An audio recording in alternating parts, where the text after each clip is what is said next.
do a little bit of a another podcast here today. Them's Fighting Words. Hope you guys are actually enjoying this on our channel here on YouTube. And with massive technical difficulties, I actually started wanting to do these on Saturdays at noon Central, 1 Eastern. But this was a continent away. So I got Sifu Howard Bland from Black Rhino Martial Arts. Since you see us talking so much in the comment section, we had technical difficulties, so it's a little bit late. But all right, can you hear me okay now? Yeah, I'm fine. I'm good. How are you? I'm better, dude. We had 24 minutes of frustration, so I appreciate you taking the time out today. All right, Sifu Howard Bland from Black Rhino Martial Arts. For those who don't know, he's become my friend. We're online buds who like to talk martial arts, and I mean, I don't think we could sugarcoat it. We talk shit about other people who we can't stand, but give everybody like a 360-degree view of who you are and what you do. Yeah, no. So as we say here, TIA, this is Africa. So we are going through a heat wave right now, and that's probably why connections are hard to get here, and we had that 24-minute episode. I would say we're best friends, Izzo. Yeah, we could. But I wouldn't say we talk shit. I say we talk shit against the shit talkers, you know, and truth dies in a vacuum. And at some point, you know, when I started my Facebook page last year, October, and my YouTube channel more recently, I was just, you know, doing training videos, that kind of content, you know, just for my students to watch and all that. But at some point, people start leaving comments and so forth. And you've had enough, basically, I think, and then you want to talk back, but talk back in a productive way, objectively. So I wouldn't call us shit talkers. I'd say we're the anti-shit talkers. All right, I'll give you that. That's fine. Give everybody a 360-degree view look of who you are, kind of give an intro, right? I mean, I don't want to misrepresent by just saying you're a Jeet Kune Do instructor out of Africa. I want people to know who you are from your mouth, kind of get the journey, and you and I are going to have a conversation. I don't know, where do I start? I started martial arts when I was 5 years old, and I'm 34 now. So I wouldn't know where to start, to be honest with you. But let me put it this way: the online martial arts world, I think, is where a lot of the frontier is now being drawn when it comes to affecting the next generation. In my day, it was, of course, the martial arts cinema. And a lot more now you're seeing it's combat sports. But quite a lot of it, especially when it comes to traditional martial arts, is happening online. And I think, you know, the discussion I've been having with a lot of people is just who's putting content out there, because it's obviously not regulated, which I think is good. You know, I'm all for a free market of ideas.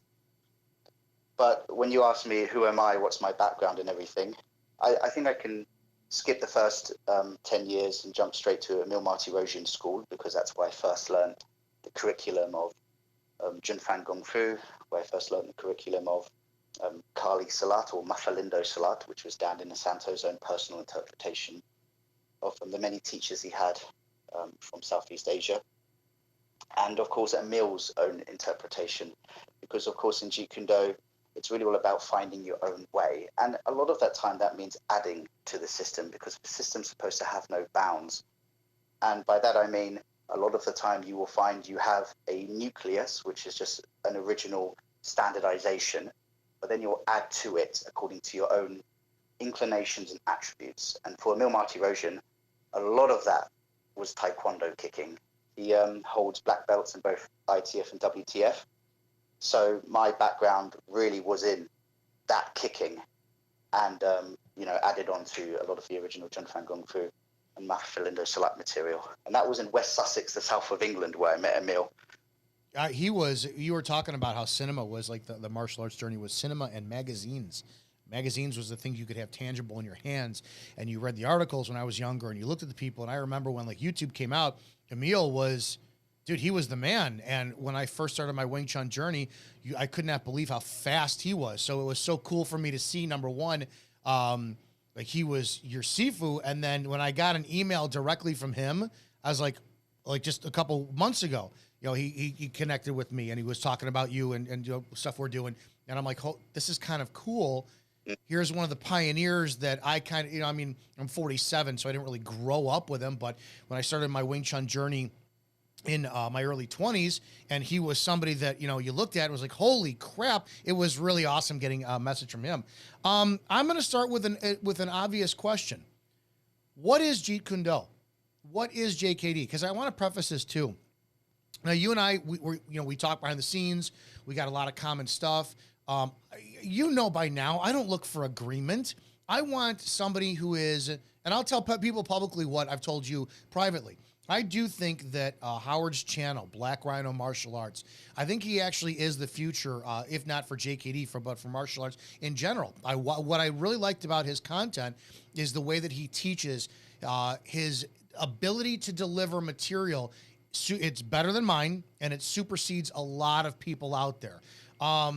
I keep telling him, I'll tell people what I tell you. Don't get sucked into the bullshit like I do. Don't get into the drama, because you personally, Howard, is so far ahead of a lot of people. I think that his channel needs to grow.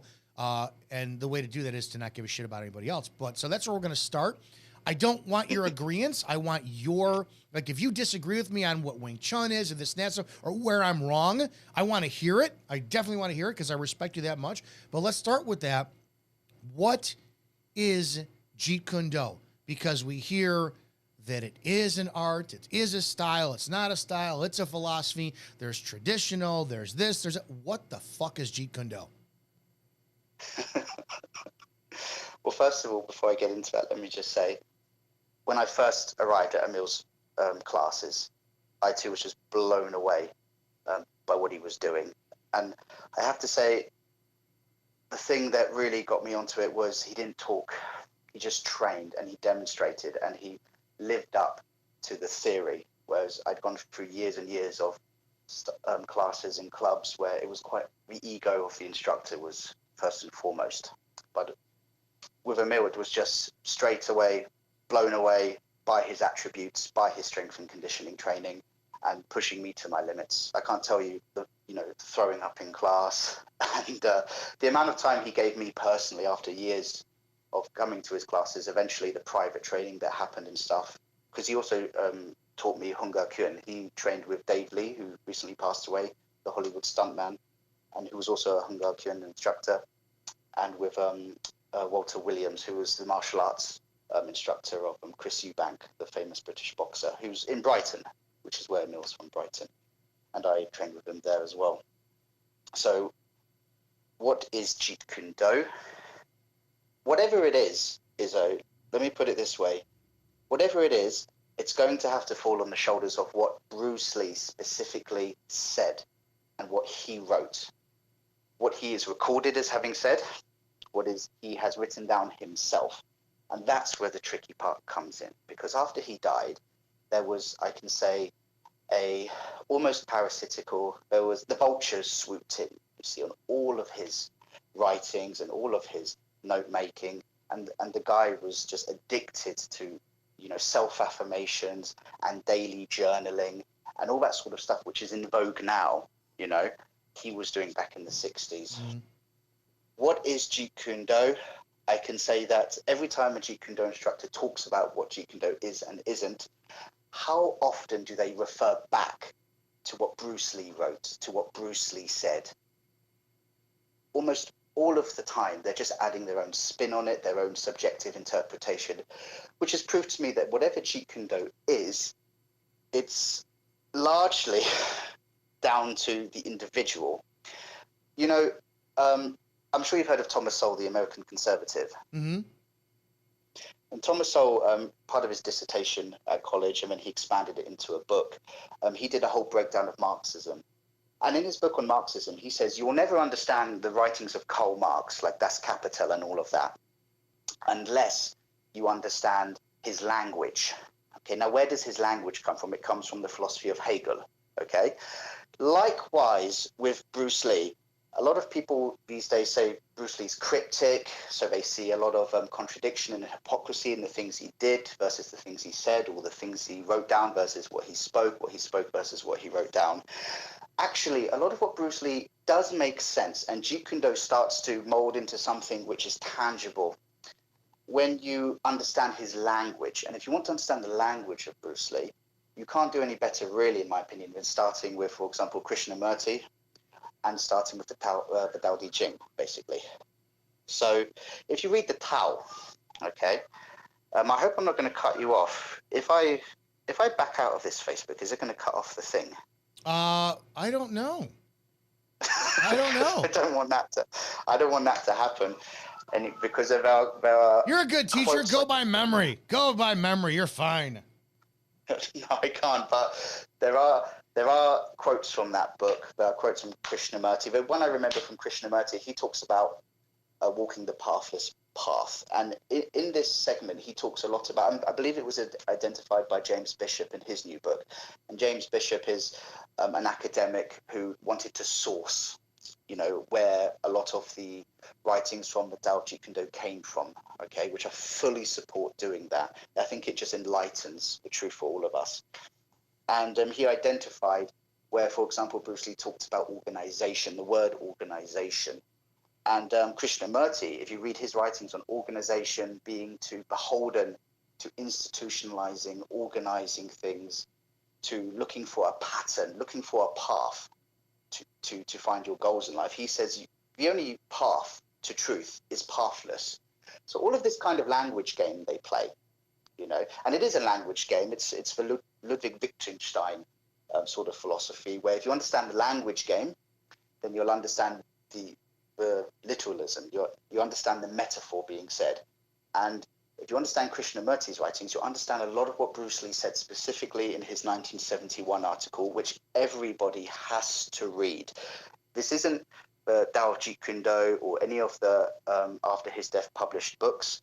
This is something published in Bruce's lifetime. It's him who wrote it down, okay? And read this article. It's still online on Black Belt magazine. It's from September 1971, Liberation from Classical Karate. And Bruce Lee talks about Jeet Kune Do cannot be an organized institution, okay? So again, if you read the works of Krishnamurti, you'll see he's directly translating that idea from that source. And again, if you read the Tao Te Ching, you're going to see so much more of an understanding of a lot of things he said about man, a living creature, the creating individual should not be bound by any fixed system or pattern. I'm paraphrasing there. And so many other things he said, basically. What is Jeet Kune Do? Once again, whoever talks about Jeet Kune Do, and I want to change this narrative today, whoever talks about Jeet Kune Do, let's refer to what Bruce Lee said, what Bruce Lee wrote down, and stop running away, so to speak, with our imagination. Because it, as Dan Inosanto taught me, it is his personal expression of the martial arts. And for all of us to try and put it in a bottle is itself trying to walk a path, whereas Bruce Lee was, if you understand Taoism, you understand Bruce Lee's idea. Again, but this dichotomy is fascinating because it's East and West. But Taoism is all about anti-becoming. They don't believe in becoming. They believe in being. You already are the thing you say you are. And trying to chase a goal is the furthest way never to reach that goal. You have to embody what you are rather than try to become something you are not. They're fundamentally against the Western conception of becoming, okay? Whereas in the West, of course, they're all about, it's the Kantian ethic. They're all about becoming and realizing your best self, and so to speak. Or the Nietzschean philosophy, it's all about the Übermensch, becoming the best version of yourself ever, even transcending ethics altogether, which didn't work out so great, obviously, for Nietzsche. But Bruce Lee tried to translate that Taoist idea of being and tried to make it work, tried to make it fit into the jigsaw puzzle of America, of, Bruce Lee, it's funny, he tried to almost make a square peg fit into a round hole by taking the liberation, the idea of freedom. I mean, he is the John Locke of martial arts, who wrote of liberty. He's all about liberty, liberation from classical set pattern, from dogmatic adherence to classical set pattern, and not about just being fixated on, authoritarian dynamics. But at the same time, while he's trying to become this great thing, he's also trying to embody it from day one. So there is a paradox there. But, again, trying to make sense of it in many ways is just going to lead you down a rabbit hole. That's why we're here how many years later. None of us can make sense of it anymore. That's why you ask what the F is Jeet Kune Do. If we don't know by now, then we don't know. But again, read Liberation from Classical Karate by Bruce Lee, because he even says in that, and it's in segments from the Tao of Jeet Kune Do, that look, if you're playing that game of saying what is Jeet Kune Do, is it different from this or from that, then you've already missed the trick.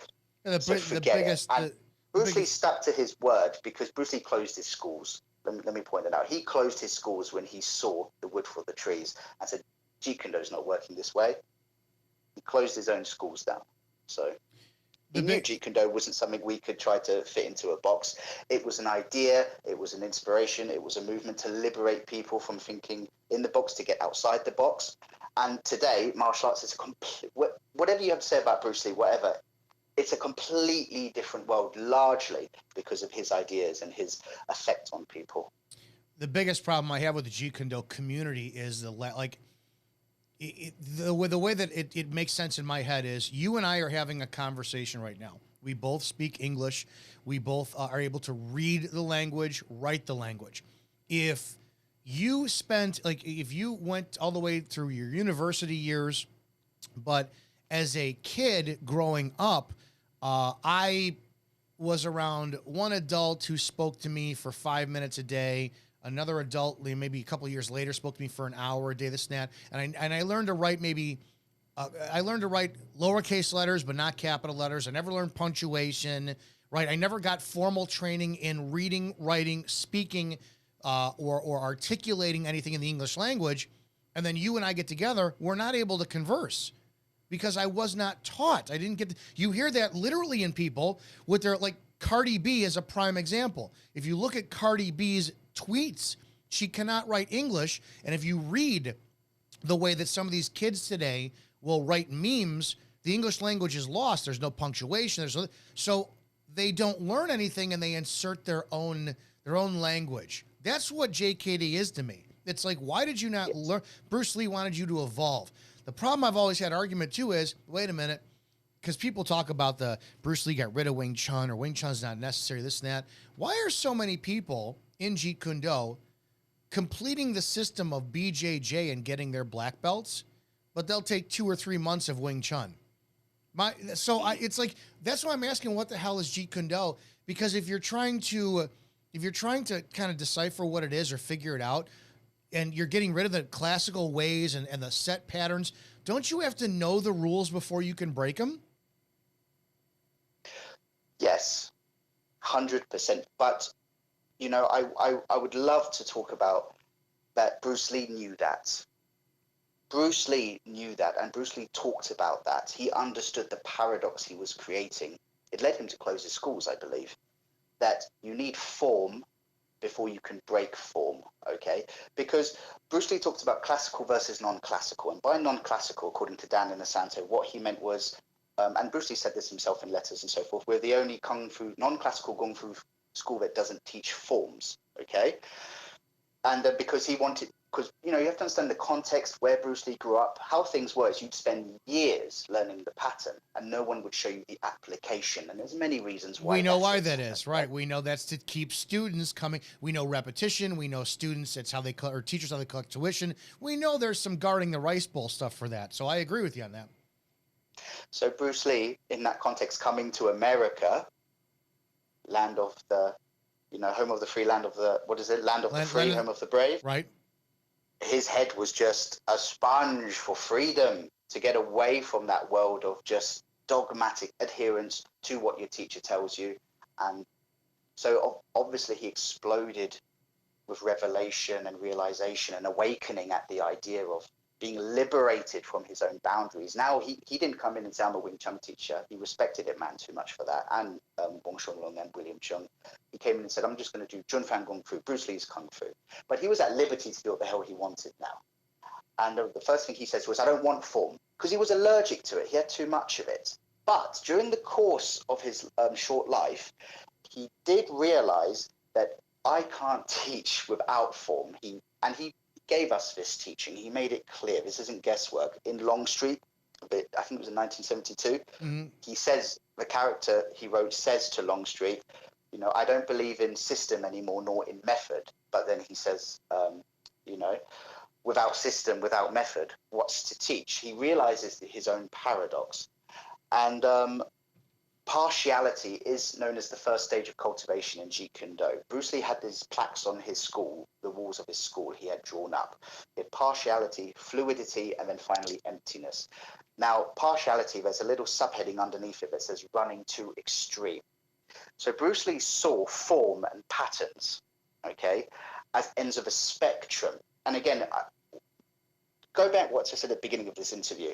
We've got to get away from explaining Jeet Kune Do to people without referring back to what Bruce Lee said. So what did Bruce Lee say? Well, on his Pierre Berton interview, he said something very interesting. Now, it sounds poetic and metaphorical and cryptic, but if you understand his language game, you understand where his language comes from, which in this case is Taoism, okay, the Tao Te Ching.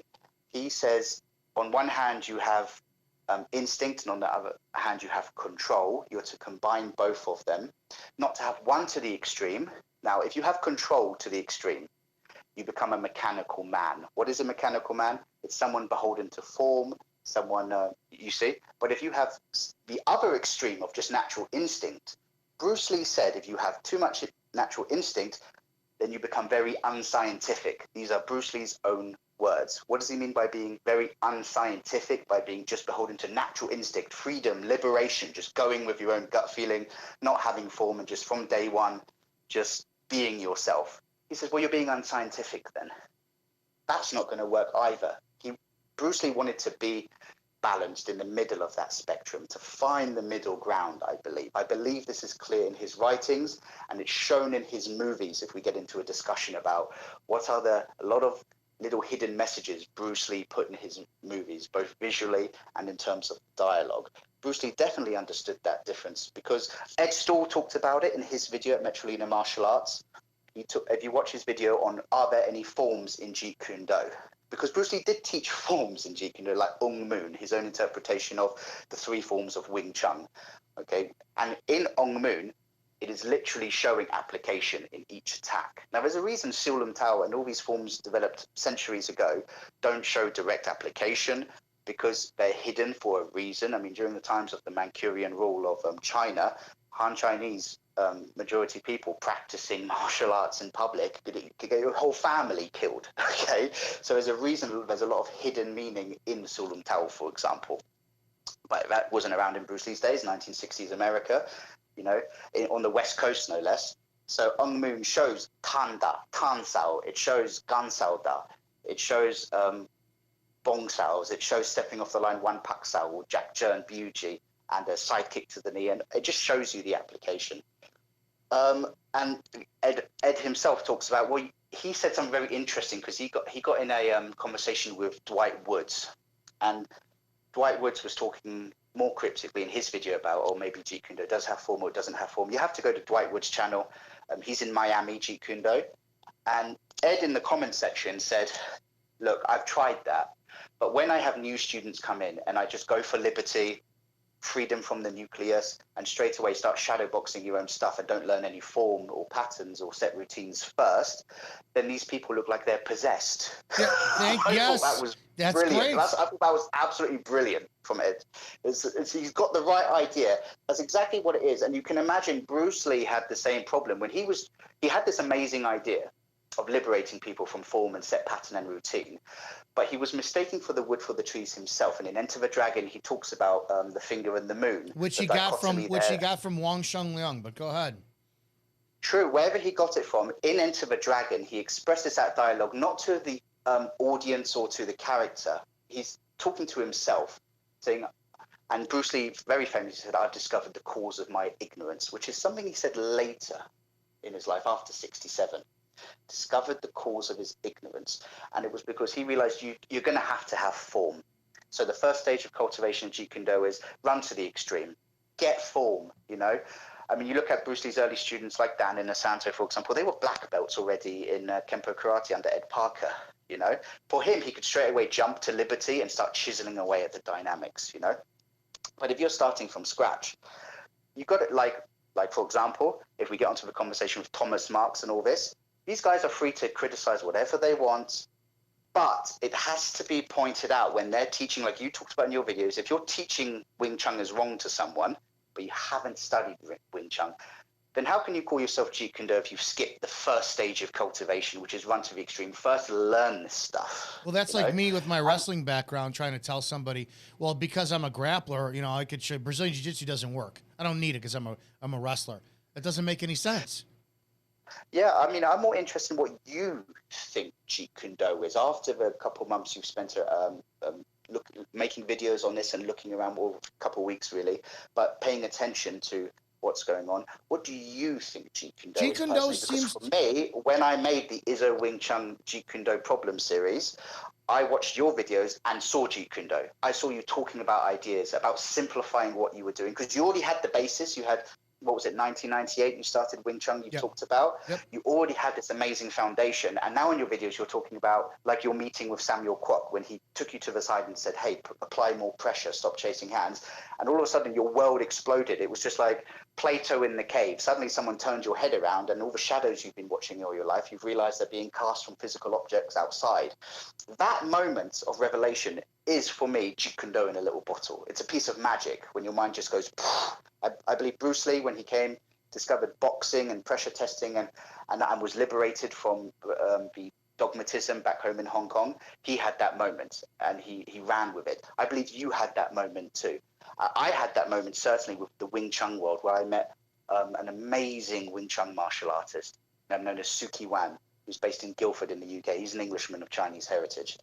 And the moment I touched hands with him and his internal Wing Chun, and he got away. He had his own moment of liberation. I saw Jeet Kune Do in that. We spoke about this, where he was, he couldn't stand the Ip Man school anymore and all this sort of thing. He just felt like he was being held down. So he went outside of Wing Chun. He went to Five Ancestors Shaolin Kung Fu and found a teacher there. And that just blew his mind. I mean, he brought that knowledge into Wing Chun, the internal arts. And, when I touched hand with this guy, there was nothing I could do. He just understood sensitivity. He was the first one to introduce me to the concept of Teng Sao, not Chi Sao when you stick to the bridge, but Teng Sao, listening to the bridge. And to this day, ever since I met him, everyone I train with, all my students, I always get us to start Chi Sao with our eyes closed, because I believe you should be introduced to Chi Sao without using eyes. You need to understand that this is a range where the hand moves too fast to see. Don't try and catch the hand. No matter what happens here, you'll never see the punch coming. So learn to use the sensory perception of touch. So we turn lights off, we close our eyes first of all, because of that guy, no matter what I did, he just shifted his body. He called it tuning. He just tuned the ligaments and tendons in his fingers a little bit. I know a lot of this stuff can sound like Pepsi Cola.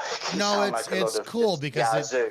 That's the stuff the teachers have done to me that you find out in it. Jeet Kune Do, to me, you have two schools of thought for Wing Chun and Jeet Kune Do. And you got the movie Wing Chun, right? The stuff that Donnie Yen made popular. We used to call it display Wing Chun. For when you came into this school, we want to show you, impress you. And Tan Sao with a punch is the primal example for Wing Chun's simultaneous attack and defense, right? Oh, you throw a big wide hook punch to me, and I tan and I punch at the same time. See, we block and defend at the same time. That's what we used to show people for the flashy, oh, this is great. When in actuality, when you punch, I punch. Because by attacking, I defend. There's two philosophies to it. And I saw the exact same thing with Jeet Kune Do. It's like, wait a second. If the only way, and you see it in comment sections. I did a video the other day, and it's not meant to disrespect anybody. It's just what I thought. I talked about Paul Vunak being, the GOAT of Jeet Kune Do because he doesn't look like anyone before him. And he's fucking awesome. Right, but if you look at it, Tommy Carruthers looks just like Bruce Lee. Thomas Marks looks like a watered-down Tommy Carruthers. And you see that over the years. You can always tell, and it's the same with Balicki. Balicki's students try to look like him. You look like your own person too, because you're not. Neither one of us look like Emil. You might be taller than I'm 5'7". You got people who are taller, shorter, this, that. So my point is this: unless you are, and people in the comment section talking about the fact, well, meaning me. Well, you're a bloated, steroid taken, blah blah blah blah blah person, and I'm going. So wait a minute. Because I'm 5'7" and I'm thick and I'm muscled up and I'm fat, that means I can't do martial arts? What that means is Bruce Lee did the damage of you can only do Jeet Kune Do if you are thin, have a six pack, and you move with people. People attribute true, authentic, real Jeet Kune Do to explosive power. When I put up that video, it went. Paul Vunak reposted it to his page, and people were in the comment section. I don't know. I think Tommy Carruthers is really the go to JKD. He's explosive. He's fast. Well, those are attributes that not a lot of people have. So wait a minute. Does that mean that you can only do Jeet Kune Do if you have that fast twitch or slow twitch muscle fiber explosion like Bruce Lee did on camera? See, that's where it's like, that's that one Jeet Kune Do. But then the philosophy is, yeah, because we have it. Hawkins Chung, who was a classmate of Bruce Lee, says that Wing Chun is you walk in a room and, you got a knife in me. I pick up a brick and smash it to the side of your head. That's Wing Chun. Ip Man's son said the same thing. It's the same philosophy with Jeet Kune Do, as far as I'm concerned, is if you take 6 months of boxing, 6 months of wrestling, 6 months of Brazilian Jiu-Jitsu, and 6 months of Kali Eskrima, and and that's your fighting skill, and you decide to make your body move the way it feels naturally, I can get behind that. That then becomes your Jeet Kune Do. The problem I have always had is the cult phenomenon. And this is going to sound shitty, and I get a lot of hate for this. It's like his daughter, who probably was, 4 years old or 5 years old when Bruce Lee died. And now she does what? Traveling seminars, and she has for a long time. Well, my father this, and my father that. My father's my best friend, and he's alive now. I don't have too much memories of him at 3, 4, 5 years old. So I don't like the disingenuous of the people who relive, you said it, these basement stories, these third-person things. They throw together his notebook to make a book, to make some money. It's smart capitalism, but Jeet Kune Do fucking died with Bruce Lee, but his philosophy I can get behind because we teach it. At the end of a 5-year syllabus that we have for our Wing Chun, it's when you get to the end of it, start over but make it your own. It's ridiculous. Yeah. But I think the one thing you don't understand yet, Izzo, if I can say so. Please do. I'm going to tell you this. I can tell you this now.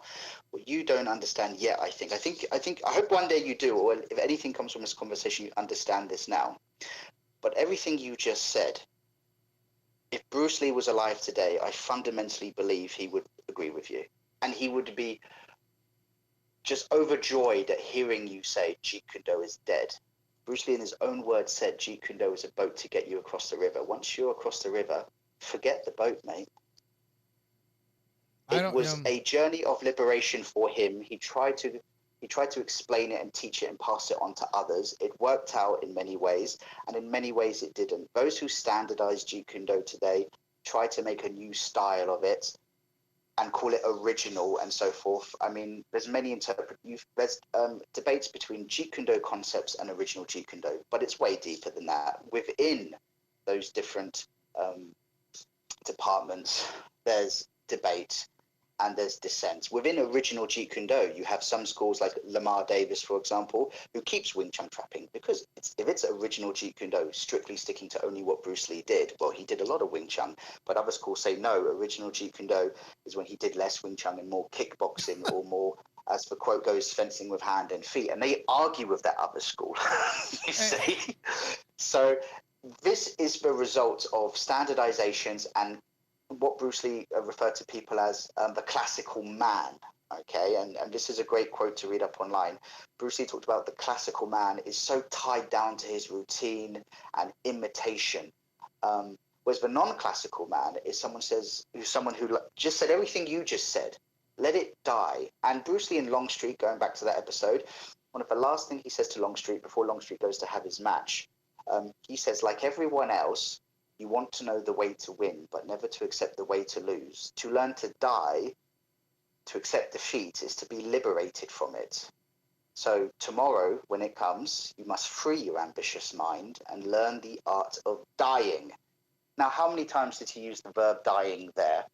And what did you just say earlier? Jeet Kune Do is dead. I believe you are on track for what Jeet Kune Do means. You've discovered it way more than many Jeet Kune Do instructors out there who are still looking at the finger instead of the moon. And again, I fundamentally believe the way Bruce Lee did Chi Sao in 1967 with Taki Kumura, who I miss greatly, and I know Emil misses him too because they were so close. And he's amazing, by the way. Can I just shout out to Taki Kumura? Sure. Because he passed away in 2019. But when you touched his hands, it was something else. It was like touching concrete, and he's deadly. And there are a lot of stories about it. I believe it was in the newspaper about what happened at a gas station once. But you'd have to ask Emil about these stories because Taki Kumura is dynamite. So is Dan Inosanto. Okay. But yeah, you're trapping. I see the concepts you talk about, that you were liberated from your classical Wing Chun, and came to this idea of occupying space, inching in, taking space away. You say you're 5'7". Yeah, because I got my ass kicked if I didn't, and that was, if Wing Chun was supposed to be, and I hang on to this Wing Chun JKD thing because Bruce Lee was 5'7" too. Well, I think he understood what you understood. Yeah, his Chi Sao shows it. He's explosive and he's always occupying space. Loi Lao Hoi Sung Lut Sao Jik Chung, he just gets in there every time there's empty space. It's like a vacuum, and the fist is getting sucked into it. No one has a chance to breathe. I see your Chi Sao the same way, and it blows me away. Has to be that way. Because I was listening to my teacher who was 6'2", and you got to have, and he fell in love with Brazilian Jiu-Jitsu and taught us you have to have a position of defense before you attack. And it made no sense because if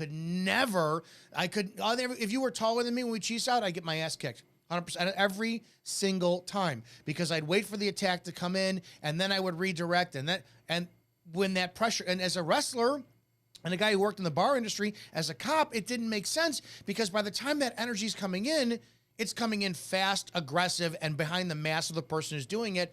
And you're not going to be able to shift or get out of the way. You have to constantly go in.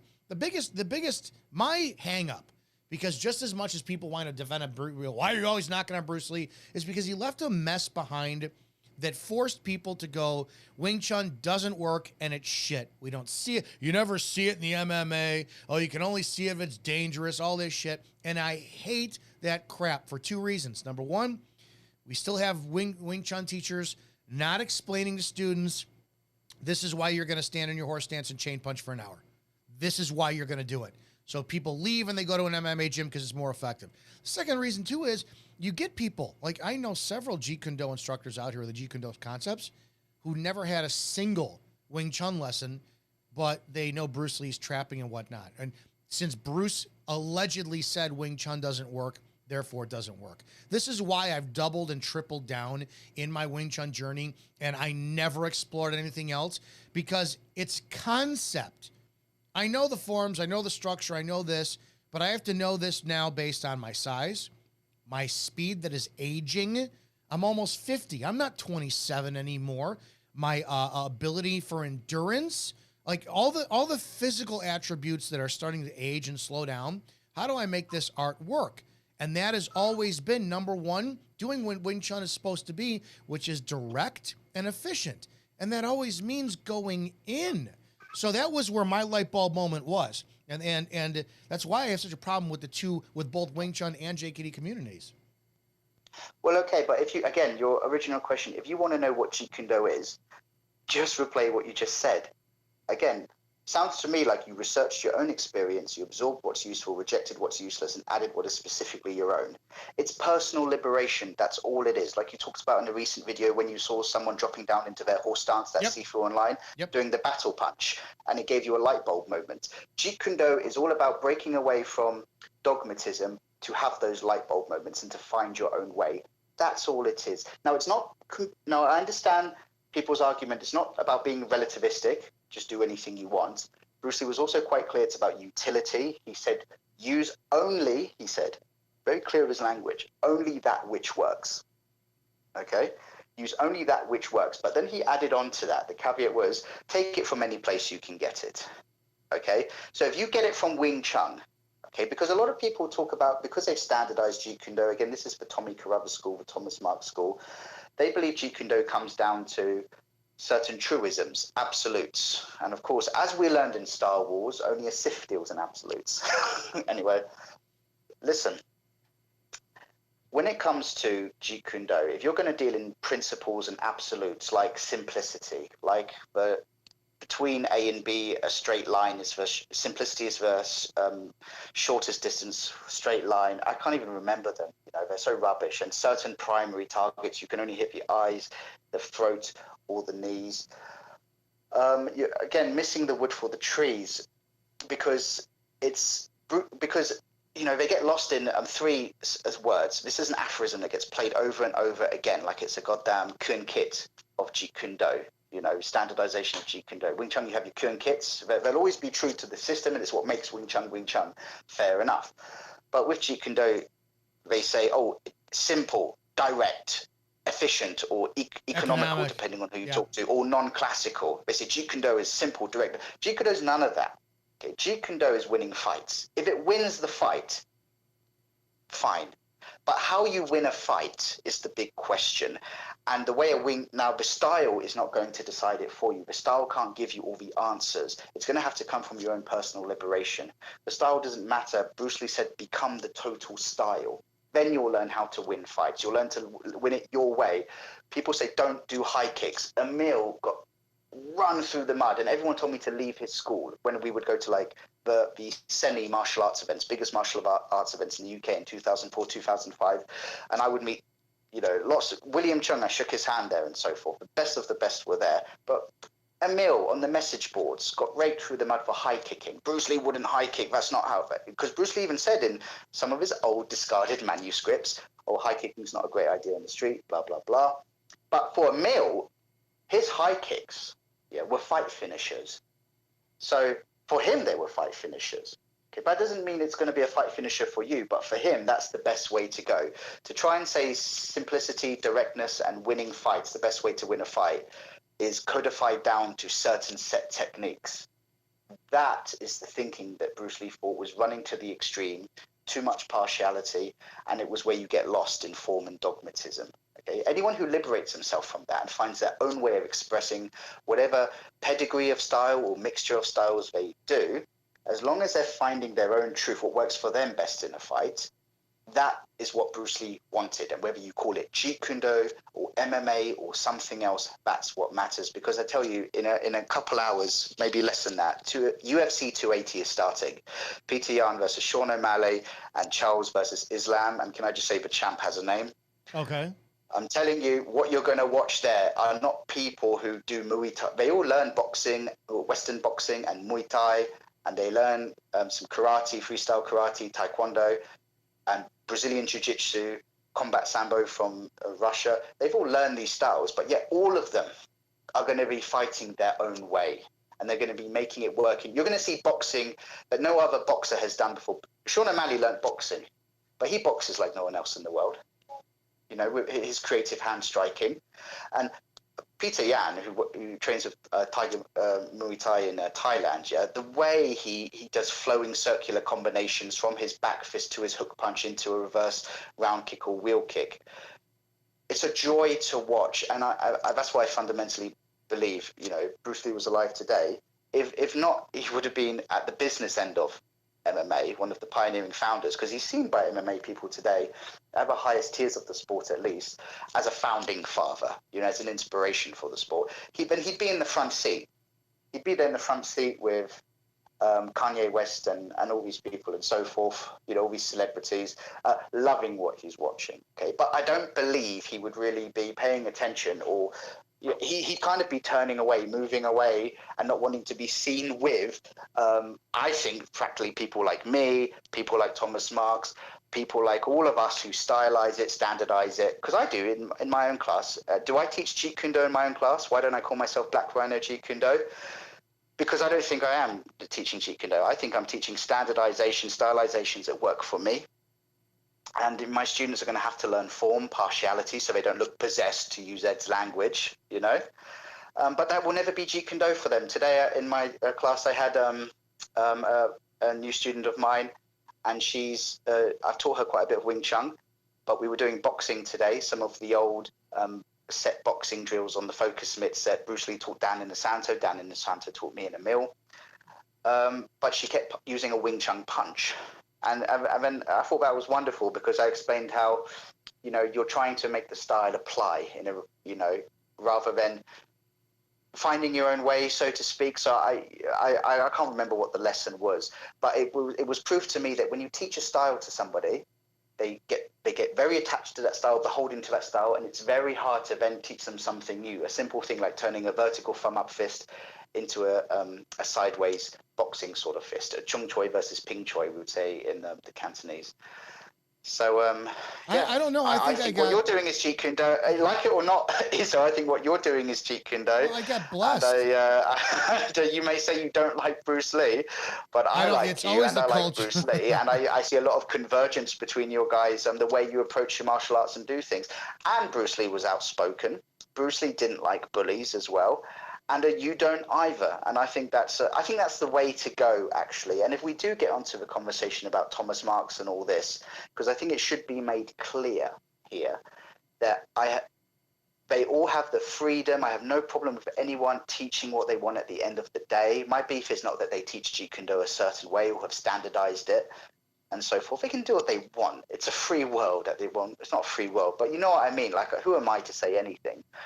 But I am not for this bloody zeitgeist now, where a breakdown video of other people's martial arts is not constructively criticizing them, but it's like what Thomas Marks does to people when he puts their face on screen, like he did to Ed Stall and me. And he just says, oh, this person, my beginner students are better than them. Oh, he's shit. And just like going off on the rails with ad hominem personal attacks.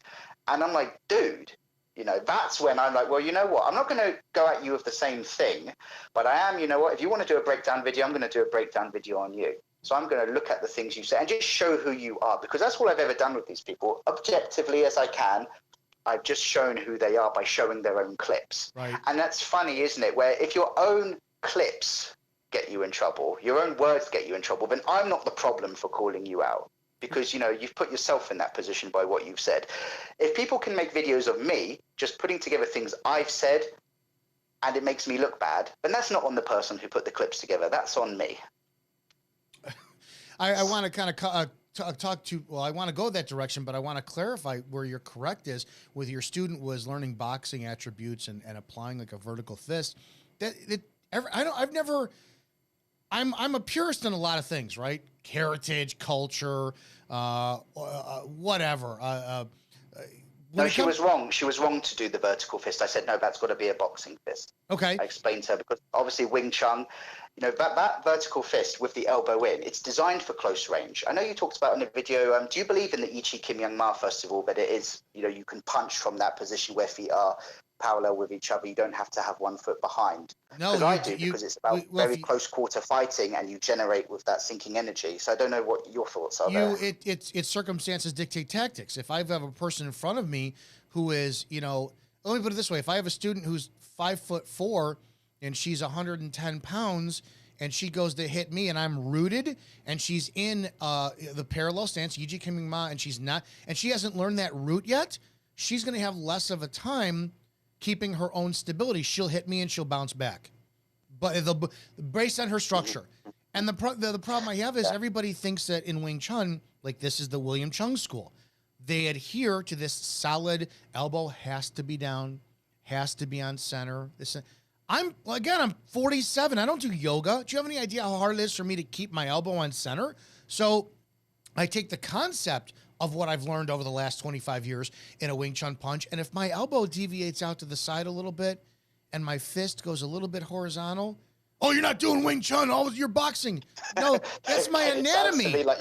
Whatever you're doing, it sounds to me like you're researching your own experience, absorbing what's useful, rejecting what's useless, and adding what's specifically your own. Well, you see so I've got to do it, man. You're adhering to what Bruce Lee believed in. What is Jeet Kune Do? Look at Izzo. I think even if you can't verbalize it or articulate it, you can certainly perform it and you can demonstrate it with your own actions and your own personal journey. And I know people in the comments will say, oh, Bruce Lee didn't say that. It's something said by Mao Zedong, who got it from some other Chinese culturalist and so forth. I mean, yeah, okay, whatever at the end of the day. That's not important. But I don't like absolutes. Dictate actions. Right. Sure. I don't like absolutes. And that's why it's like whenever I criticize somebody, I'm always saying this is my opinion. It's my view. There are people in the William Chung lineage who they can have that foot style that's so rigid and tight. Maybe they can make it work. I can't. It's as simple as that. So when we continue in that, that's what I kind of want to go that direction. The damage. I do teach the traditional into the conceptual Wing Chun. If you come to my school, you're going to learn the chain punch. You're going to learn the Yijit Kimyama. You're going to learn the forms. You're going to make it yours. Okay. Behind that. I'm sorry. Your stages of cultivation of Jeet Kune Do, you're doing it yourself. Before you break away from the nucleus, dissolve it, you need to learn it. I'm sorry to cut you off, man. No, but you're listening fine. to you is like listening to a Jeet Kune Do instructor, at least one who gets it. You're fine. I don't mind any of this. What I can't stand is the culture that's created with this doesn't work, that doesn't work. And I guess I'm also tired of, if I have my students who they look exactly like me and then they criticize other people for having bad Wing Chun, then I failed. I've had 3 Sifus. I don't look like any one of them. I don't move like them. I'm not built like them. I don't. It's the people who are, like when Tommy Carruthers, when that video came out, 10, 15 years ago, and we all watched how lightning fast he is, and we're like, oh my God, he just looked like Bruce Lee in the movies. The fact that people try to emulate that, and you see, thank God I don't see it anywhere on your social media, but you see all these people who do the Bruce Lee pose, who are martial artists as their profile pictures, tells me we failed somewhere. That's the problem I have. I refuse to wear a T-shirt with Bruce Lee's face on it when you have this other commercialism and all that kind of stuff. And I just wish Tommy Carruthers or Thomas Marks, I wish they'd come on your show. I wish they get their side of the story, because it's not for me to sit here and say, oh, they're wrong, they don't understand. It's for people to hear where they're coming from, because they are coming from a genuine place at the end of the day. I don't like the trash talking, the ad hominem personal attacks against other instructors as, oh, you're all so stupid. That's what Tommy says a lot of in his videos. They all lack common sense. Okay, I don't need to hear that from you. And if you're going to do that, I'm going to stand up for people, including myself. Sorry, but I'm going to do that. But they are genuine in their reasons why they believe the best way to fight is the certain bladed stance with the upturned heel, and focusing on they dismiss. They do follow Jeet Kune Do, but conceptually they say they don't. They just originally stick to what Bruce Lee said, but they don't do HIA, which is I believe the second way of attack. They don't do any hand. They reject that as useless, but they keep the SAA, the single angulated attack. People who do Jeet Kune Do will know what I'm talking about. Not to get too esoteric on you. I wish they'd come on your show. I wish they'd get outside of their echo chamber. Because if I come on the show, it's no good if they don't come on the show. Now we've mentioned their names like Tommy and Thomas. They should come on the show. They're more than welcome to. As well. I have no problem. And it's not a debate. It's not you're wrong. Explain it to me. I want Thomas Marks to explain why. Well, straight punch, Wing Chun punch has no power. Explain to me why that is, because the problem is you're wrong. If you put this is my ultimate problem, is I'm 5'7", 229, and I lift heavy weights. If you put me next to Ip Man, right? And he's 72 years old. He's dying of cancer. He's going to be dead in 2 weeks. And the both of us do the exact same punch, the exact same way, right? We elbow down. It's a Wing Chun structure in the same stance. I will have more, air quotes, power than Ip Man does, because he's cancer, he's dying, he's old, he's frail, right? And yes, I'm just using him as an example. So yeah, it's subjective. Why is it subjective? Yeah. Why is it that you take the anatomy of the punch, elbow down, vertical fist, projected forward, and you automatically dismiss that as having no power because it's a Wing Chun punch, but a hook punch clearly does? Well, a hook punch. He has his reasons for, yeah, exactly. He has his reasons for doing it. He should come on the show and explain it in a live discussion. I wouldn't really call it a debate with you, because you're not like that. I've seen your shows and I've seen the way you talk to people. You just get involved. You talk. It's called free speech. I wish he'd come on the show and explain why. I find the Wing Chun punch is more, just from a biomechanical, objective standpoint, it is stronger from short range, from that close range when you're at Kyusao bridging range or at trapping range. I don't want to box there, box with the bent wrist and the bent elbow and trying to get my punches. And I think it's more powerful when the elbow behind it, more spinal spinal alignment to your feet, your rooting. I can get way stronger punches from short range. I believe Bruce Lee demonstrated that, and many's before and after him with the 1-inch punch power, Fa Ying, just explosive power from short range.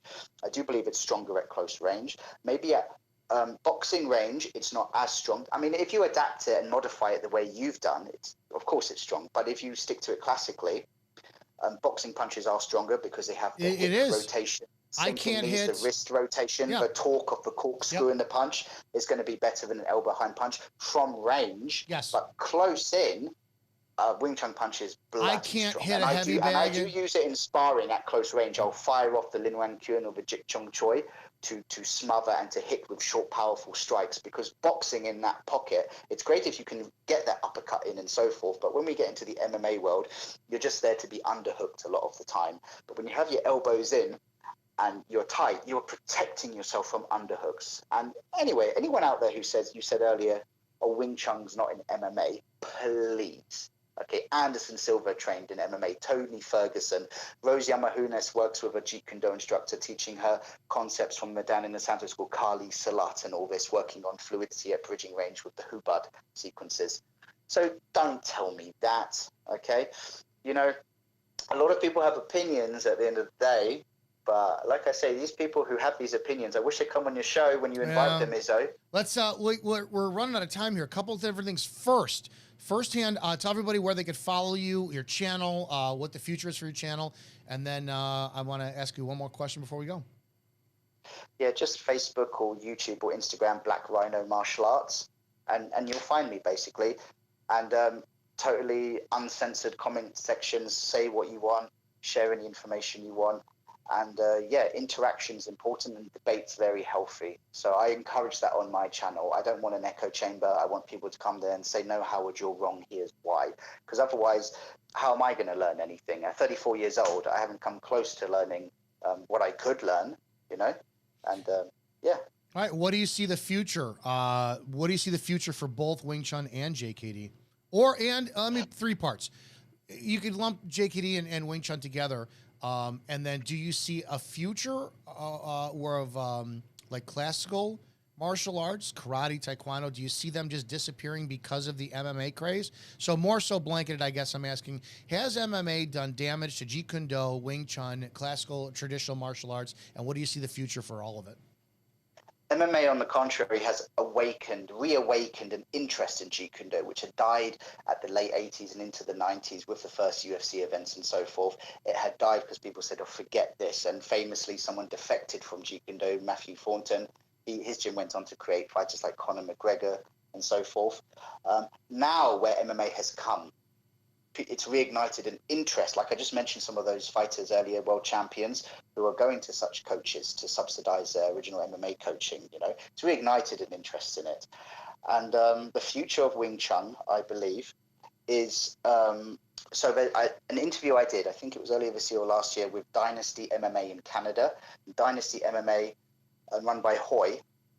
And if you type in Dynasty MMA Canada, you should find an interview between the two of us where I talk about my Jeet Kune Do journey. Took me full circle back to Wing Chun after that meeting with Suki Wan. And I believe Wing Chun has a place if we get away from the terminology of trapping range, which was sort of erased from the world of acceptance back in the 90s. It was said to have not existed. It just needs to be re-understood as bridging range, Q-Cell, the bridge, because actually there's more ranges of combat than even Bruce Lee first understood. Unarmed combat, that is. From kicking range to boxing or hand range to trapping range, he said, then to grappling range. There's also clinching range or wrestling range, because how you wrestle on your feet, Greco-Roman style, is different from how you wrestle on the ground, center of gravity and so forth. You talked about this in your last video, Izzo. But there's also bridging range. Okay, now bridging is just between boxing and clinching, when you've got your underhooks and overhooks in, when you've actually taken hold of the spine with your own hands. And I encourage everyone out there to watch Izzo's new video where he talks about the center line is actually not mother lines and so forth, but the center line is just your center of gravity, it's your spine. Okay. Bridging is about controlling that spine through the forearms below the elbow line. And I've made videos. If you go to my Facebook page, it's quite obscure to find, but you go to my Facebook page, Black Rhino Martial Arts, go down the video section, you'll find me talking about Wing Chun for MMA, bridging range. And that's where I'm taking my own personal approach to the martial arts. I think that not turning Wing Chun into adapting it into something that works in MMA, but actually reverse engineering the roots of Wing Chun, how it was first founded back in the 18th century during Manchurian rule, when it was a system that was meant for close quarter assassination. It was meant for overcoming the larger bridging systems like Hungar and so forth that were used by the Manchus, the military there. If you reverse engineer Wing Chun to its pressure tested days, actually the way the Tan Sao and the Bong Sao and the Jut Sao and the Lan Sao and so forth are expressed are in a way that has today application in combat sports. When you're effectively, as Izzo talks about and believes in as well, I believe, is don't let me put words in your mouth though, is wrestling, Chi Sao Fu wrestling. Yep. But actually controlling the wrestle before you get to clinch. So MMA people, and I'd love to see more Wing Chun people go into coaching MMA. I believe, Izzo, you would find gold if you went, and you would find fighters who would win belts if you went into coaching MMA. I've told Emil Martirosyan the same thing. He needs to coach MMA fighters. You'll see them winning in the amateur leagues and going professional. What's brilliant about bridging, controlling the spine from the bridge, controlling sensitivity there and your opponent's center line there, is maybe it's not great for striking when you've got padded 4-ounce gloves on and so forth, and the sensitivity is diluted by the entire environment of MMA in the cage and the regulations, but great for controlling center of space. And I make videos analyzing that MMA fight, showing clips and looking at, look, you're seeing he's bridging. And when he doesn't control his bridge, that's when he gets boxed up. When he does control his bridge, he stuffs takedowns. He goes back to boxing when he wants to, because a wrestling artist wants to cover that distance, go from boxing to grabbing hold of you.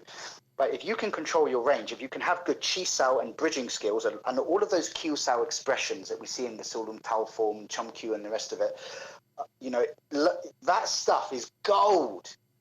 And it was used in that way, I believe, in a wrestling context back when it was, the double butterfly knives, Bajamdo and all that, because they just needed 2 seconds or less than that to slide past a longer weapon system and get to the carotid artery slice, to the femoral artery slice. It was in a second that fight was finished, started and finished, entering space, Lut Sao Jik Chung Loi La Hoi Song, going with flow, receiving what comes and following escorting what goes. We have to reverse engineer Wing Chun in a pressure tested environment. And then you're going to see what I believe was truly original Wing Chun, or what was truly, sorry to the William Chung schools out there, but what was truly traditional Wing Chun. Because all of his literalism of a Tan Sao is too much elbow in expressed, just as you see in Silum Tao. Yeah. Suki Wan showed me the way he expressed through his own pressure testing a Tan Sao. He said, if you express it that way, palm up, fingers forward, you'll break your fingers. He did it in this elbow up, bowing fashion. The elbow was nowhere near on center line. Yeah, every time we engaged, mine is always flared out. Mine captured my spine. Yep. So we should use MMA. MMA is a tool. It's a testing ground. Wing Chun should get into that. But you have to understand this. You must make the style conform to the reality, not make the reality conform to the style. So the problem with Wing Chun up to this point is every time someone tries to use it in MMA, they fight Xiao Zhu Dong and all this sort of stuff, is they're trying to, with his Xiong Zhong Sao, his Man Sao Wu Sao, Bai Zhong ready position up from kickboxing range, and trying to employ the battle punch and everything from this. He's trying to make the style conform, the reality conform to the style. Don't do that. Just go in there with a free mind, get to bridging range, try to wrestle there, and then the truth of a Fuk Sao, of a Hyun Sao will come to you. Because in my experience, sparring with the local MMA amateur guys around here in Southern Africa, I've been using that, and I've been stuffing takedowns. Because I love kicking range. Emil really drilled me on my kicks, and I fight well with my kicks. So I like to stay with my kicks. So whenever someone tries to cross the range and take that away from me, I like to get back to it, thank you, because that's where I do best. Wing Chun helps me do that. I can stuff your takedown without having to wrestle you, because then it's a question of who's the better wrestler. You can stop a wrestler if you control his bridge, because what does a wrestler need? He needs his hands. What if you can control his hands? It's not just, this goes beyond mere wrist fighting you see in Brazilian Jiu-Jitsu and Sambo. What if you can express tuning, as Suki Wan calls it, expressions of your kyo cells, your foot cells, your tongue cells, and so forth, in a way that controls the range, so it doesn't have to get to the underhook, the overhook, the clinch, and the Greco-Roman wrestling, basically. So MMA is an asset, and thank God for it, I can say. I'm going to go watch UFC 280 now. The champ has a name. It's a beautiful thing. I fully support it. And, you know, there's also merits to schools which, because there's a discussion to be had about committed versus non-committed attacks. In sports, attacks are rarely committed, okay? So things you learn in a style like Krav Maga or more traditional Wing Chun, they're built for committed attacks. A guy throwing himself trying to knock your head off. Right. You know, a lot of that stuff will not work when it comes to the non-committal modalities of sport. Those guys are trying to get to round 2, round 3, wear you out. They have a whole strategy and tactic. That's a very good point. I've never heard it expressed like that. Well, I was first introduced by an MMA guy who loves Bruce Lee, loves Wing Chun, who showed me how even Jik Chung Choi or Lin Wan Kyun, the straight battle punch, can be used in MMA. And that's Ferdinand Basson. Ferdinand Basson runs Junkyard MMA, big organization gym in South Africa. He's the Herb Dean of South Africa, basically. He's the top head ref at the EFC, which is the Extreme Fighting Championship, which isn't a knockoff of UFC. It's actually the biggest, largest mixed martial art organization in all of the African continent, okay? And they have loads of events going on, and it's brilliant, great for up-and-coming African martial artists. People love to say, oh, Francis Ngannou or Israel Adesanya, they represent African MMA. Well, I mean, they weren't really trained in Africa with African coaches and African gyms and so forth, you know. But here in Africa, we have real African fighters. I mean, the real African fighter in MMA now, in UFC, is Dricus du Plessis, a South African chap. And he's on a roll right now. So, yeah, traditional martial artists and modern mixed martial artists, I mean, they all want the same thing, to win fights. There are differences because, again, Ferdinand Basson, he's an MMA referee for EFC. He's well into combat sports. He was a Thai boxer. He fought himself, and he did Western boxing. He fought. But he even told me that he still trains Krav Maga and is a Krav Maga instructor, because there is a difference between committed and non-committed attacks. And I thought that's brilliant. I love the nuance. And there's so much more nuanced discussions to be had. As soon as we can get over this plateau, Bruce Lee said, you plateau, you've got to go beyond it. We're at a plateau of discourse right now in the internet world. Again, you know, Wolfman talked about it on your show. You've got all these YouTube martial artists now, and maybe a lot of them have an opinion, but they don't have the experience. They haven't really gone through that trial by fire, that baptism under fire yet of years and years of grueling training. Right. To have this opinion, to mock center line and say, oh, it doesn't exist. Why? Because here I've got a big, long broadsword. So it's just like, we're wasting time here, because it's great to have a free market of ideas. Everybody gets an opinion and a voice. But what is that it's rule? All theory, no application. 90%. Yeah, I mean, there's a rule out there that 90% of everything in the world is shit. So 90% of Jeet Kune Do schools are shit. 90% of anything in the world is shit. And 90% of martial arts content on YouTube is unfortunately shit. Well, but if we can do something, we'll be that 10%. Yeah, because look, the best martial artists in the world are busy training. They're not on YouTube. Yeah, you're 100% right on that one. But if we can make social media, YouTube, a space where sophisticated discussions about martial arts are happening, getting away from dichotomies of dogmatism, you know, and all the bollocks that goes with it, then I think we will have done something. But it does mean being able to not just go out there and say positive things, but also when people out there are really bringing things into the mud, someone's got to stand up and say something. And I'm glad you and I did, because, you know, people have come out since then and said, hey, I'm glad you said what you said. I've been doing it the other way for so many years, and finally I felt a bit inspired, empowered to walk away from it. But sometimes people need to hear it from someone else first. We'll so just I think keep these on, discussions are part of that. Yeah, we'll just keep on saying it. All right, Sifu Howard Bland from Black Rhino Martial Arts. We got a lot more to talk about. We'll do another episode soon, but we'll end this here. And thanks for joining me, man. I appreciate that. All you guys on YouTube, if you're watching this, we are streaming this live noon Central, 1 Eastern, and that is 10 Pacific over here in the U.S. It's coincidentally 7 p.m. over in your time in Africa. We'll do this every Saturday. So, yeah, next Saturday I've got scheduled Seafood Derek Chan, and we're just going to keep these episodes coming. You guys have a great damn day, and we'll talk.